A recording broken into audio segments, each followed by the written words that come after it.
So, what was the first Oxford house that you were voted into, and where was it at? What was the name of the first Oxford house?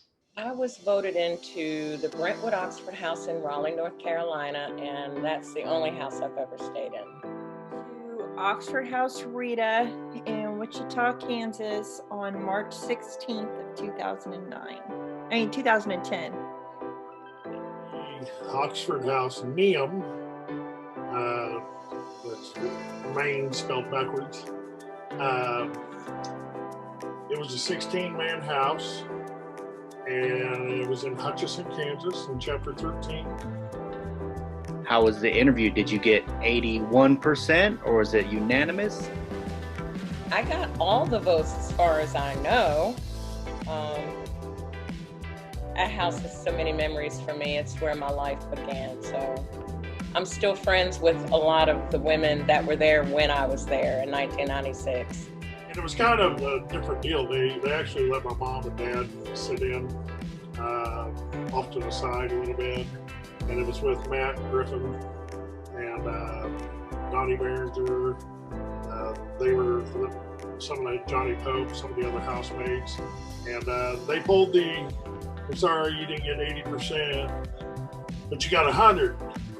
And that gave my mom and myself a heart attack. Five girls voting for the one spot, and I had walked from treatment, and I had cash in an envelope, and I did my interview, and I was the one that got accepted, and it was unanimous, 100%. So I don't know, I think that said a lot to me, because for the longest time, I always felt like no one's going to accept me, because I always wear out, my welcome wherever I go, and it was the first time in my recovery that I actually really felt that acceptance. How did it make you feel when you first realized that Oxford House was going to be the catalyst that changed your life forever? How did it feel? I think, it was the sense of belonging. When all of us girls would hop in, Lindsay's car, and we'd all go to a meeting together. Our first Thanksgiving dinner together, our first Christmas, my very first Christmas in sobriety together. It was that overwhelming feeling, of love, family, and, because I wasn't speaking with my family at the time, and that, and I remember there was a pivotal time, it's like right after the New Year's, I had paid off my fines, and I had the chance to get off of probation and have no kind of paper hanging over me, and, that's the fork in the road for me. I could go back to doing what I was doing, or I can keep doing what I'm doing, and that choice was actually really easy for me to stay right where I'm at and keep doing what I'm doing.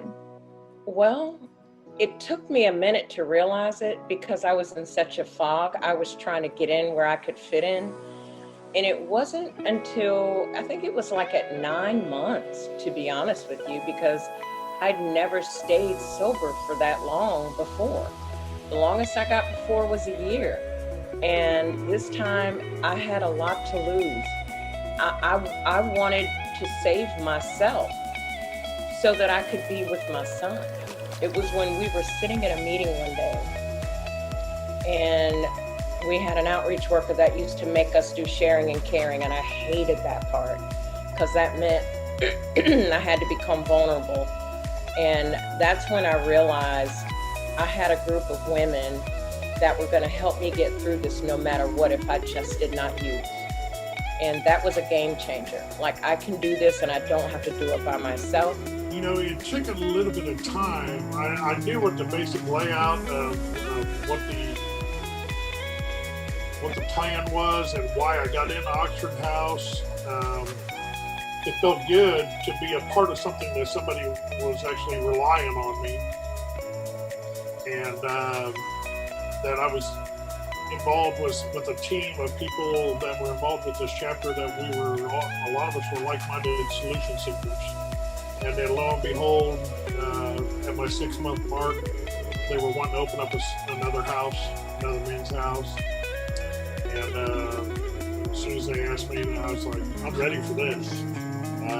So I had the opportunity to be a part of opening up my first house to be opening with a couple of great guys, and at 6 months.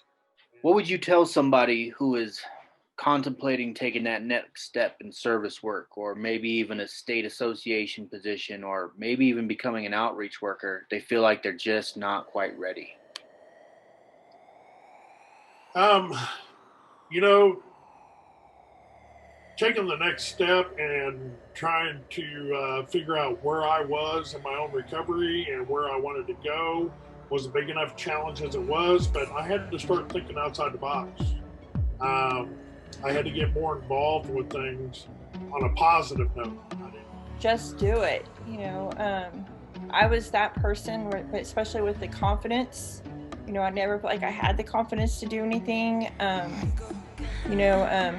One of the best things I learned in my recovery, and I tell this to, the people in the houses all the time, sometimes to get comfortable, you got to get uncomfortable, and you'll succeed. You cannot fail at this. You got to get out of self and help others for you to keep moving forward in your own recovery.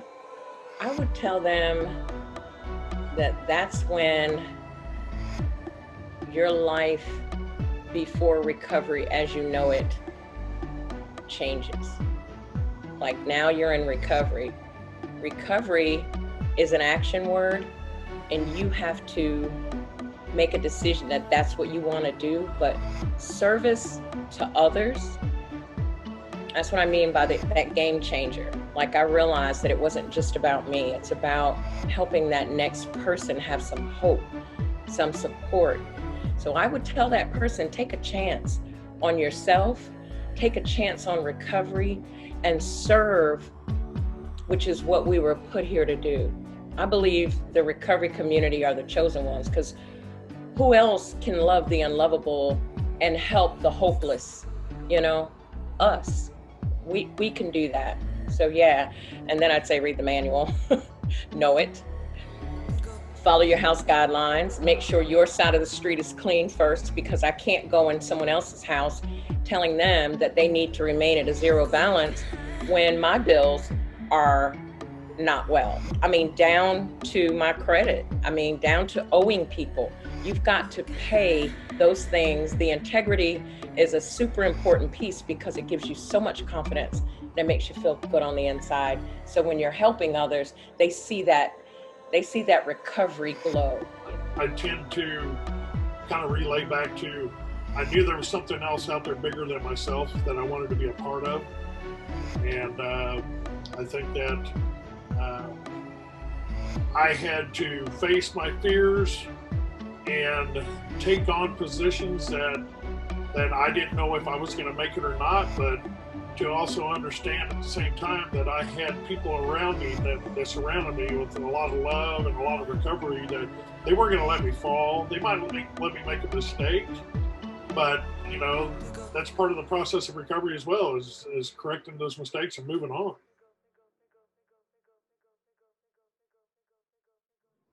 Who do you think is most proud of your success in Oxford House?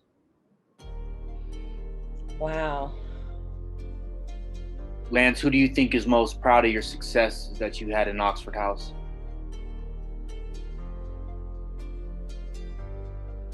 My mom.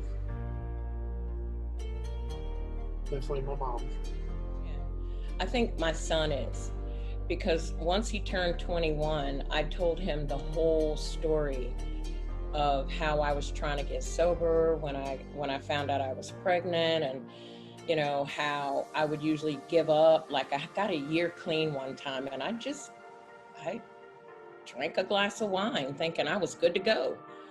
And I wasn't in recovery.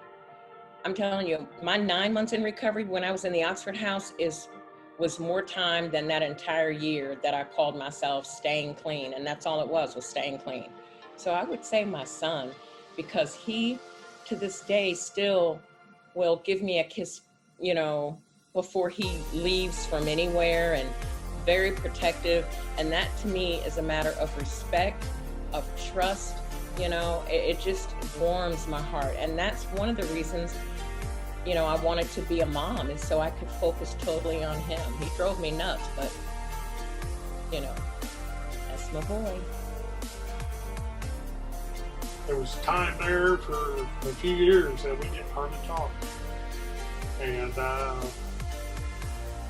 after not having any contact with her for a while, the first time she came to see me was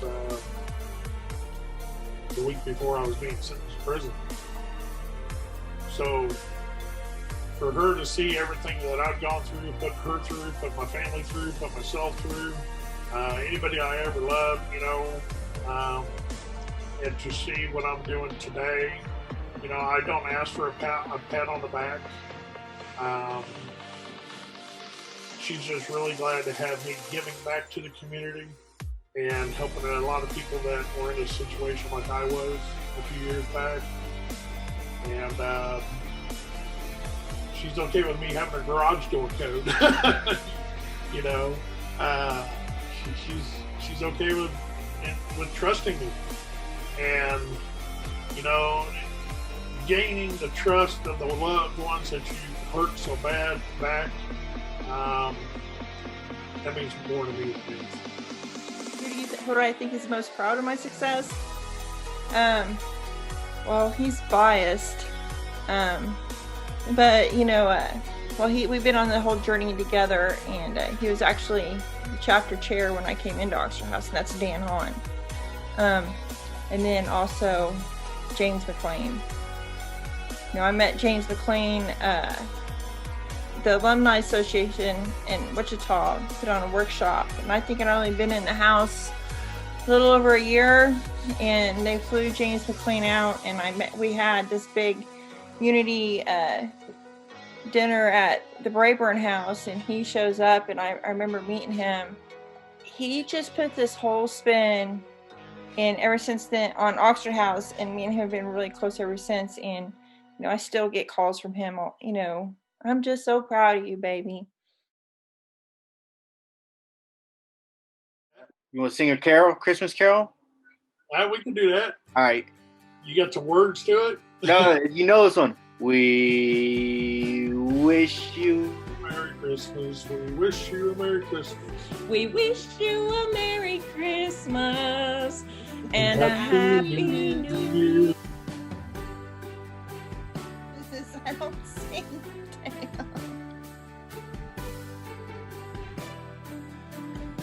Merry Christmas. So Merry Christmas to all, and to all good night. If you can't find sobriety, knock on the door of an Oxford House. We'll help you find something. Ho, ho, ho. My Christmas wish is everybody know that they're and stay happy, healthy, and terrific. My good old friend James McLean.